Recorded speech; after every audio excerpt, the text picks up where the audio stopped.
మన ముకుంద జ్యువెలర్స్ వారి నూతన బ్రాంచ్ ఈ నెల 20న జూబ్లీహిల్స్ లో ఘన ప్రారంభం. ఓపెనింగ్ సందర్భంగా అన్ని జ్యువెలరీపై ఉన్న VA మీద ఫ్లాట్ 10% తగ్గింపు, no making charges. Mahbubnagar corporation లో 60లో 50 డివిజన్లు గెలుస్తామన్న కాంగ్రెస్ సగం సీట్లు కూడా ఎందుకు గెలవలేకపోయింది? మేయర్ పదవికి అవసరమైన మ్యాజిక్ ఫిగర్ ఎందుకు సాధించలేకపోయింది? సొంత పార్టీ నాయకులే అందుకు కారణమంటున్నారు హస్తం పార్టీ నేతలు.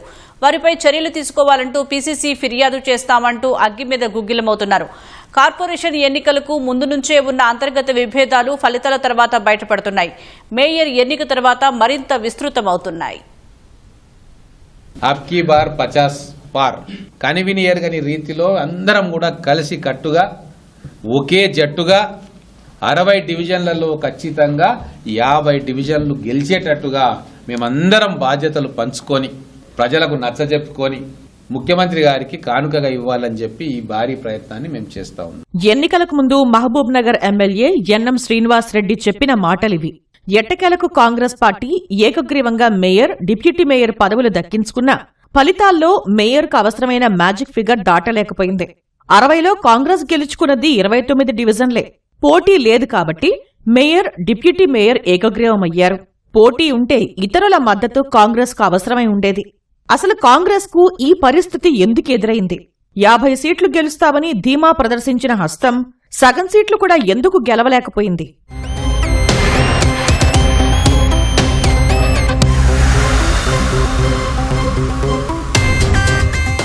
సొంత పార్టీ నాయకులే అందుకు కారణమని హస్తం పార్టీ నేతలు ఆరోపిస్తున్నారు.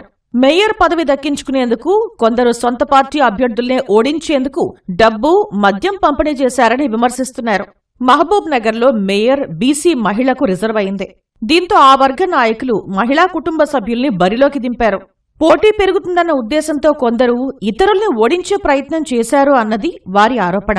అలాంటి వారిపై PCC సహా ముఖ్యమంత్రికి ఫిర్యాదు చేస్తామని హెచ్చరించారు. కొంతమంది కల్తీ నాయకులు జొర్రి ఓడగొట్టాలంటే ఏముంటుంది, ఒక సీటు తగ్గుతుంది అంతే తప్పితే ఏముండదు. ఈ రోజు కూడా కాంగ్రెస్ పార్టీ నాయకులు ఎవరైతే మొన్న ఎన్ఎం శ్రీనివాస్ రెడ్డి గారిని ఓడగొట్టాలనుకున్నారో వాళ్ళందరూ కూడా మరీ మమ్మల్ని ఓడగొట్టాలని ప్రయత్నం చేశారు. ఇలాంటి కల్తీ వాళ్ళందరూ ఫస్ట్ పార్టీ నుంచి సస్పెన్షన్ చేయాలి.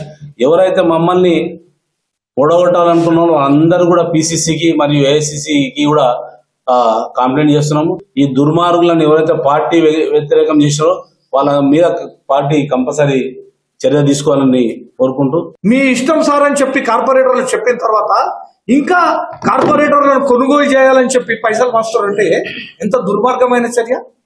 ఎన్ఎం శ్రీనివాసరెడ్డిని కాంగ్రెస్ పార్టీని ఓడగొట్టాలని ప్రయత్నం చేసిన వాళ్ళు ఇప్పుడు పెద్ద పెద్ద పదవిలో కాంగ్రెస్ లో ఉండి కాంగ్రెస్ ను అనిశ్చితి చేయాలని ఒక ఉద్దేశంతో ఈ విధంగా చేస్తా ఉంటే ప్రజలు చూస్తూ ఊరుకోరు, వాళ్ళకి ఖచ్చితంగా గుణపాఠం చెప్తారు. కొన్ని చోట్ల కాంగ్రెస్ టికెట్ దక్కక సొంత పార్టీ వారే తిరుగుబాటు అభ్యర్థులుగా నిలబడి ఓట్ల చీలికకు కారణమయ్యారు. గెలిచిన 5గురు స్వతంత్రుల్లో 4 తిరుగుబాటు అభ్యర్థులే. టికెట్ దక్కక పోటీలో నిలవని అసంతృప్తులు పార్టీ అభ్యర్థులకు సహకరించలేదు. ఫలితంగా కొన్ని చోట్ల ఓటమి చవి చూడాల్సి వచ్చింది. 53వ వార్డులో 3 సార్లు రీకౌంటింగ్ తర్వాత 1 ఓటుతో కాంగ్రెస్ అభ్యర్థి ఓటమి పాలయ్యారు. క్రిస్టియన్ పల్లిలో 14 ఓట్లతో కాంగ్రెస్ డివిజన్ను కోల్పోయింది. 100 లోపు ఓట్ల తేడాతో అధికార పార్టీ 4 డివిజన్లలో ఓడిపోయింది. 60 డివిజన్లలో 19 చోట్ల 2వ స్థానం, 12 చోట్ల 3వ స్థానంతో సరిపెట్టుకోవాల్సి వచ్చింది.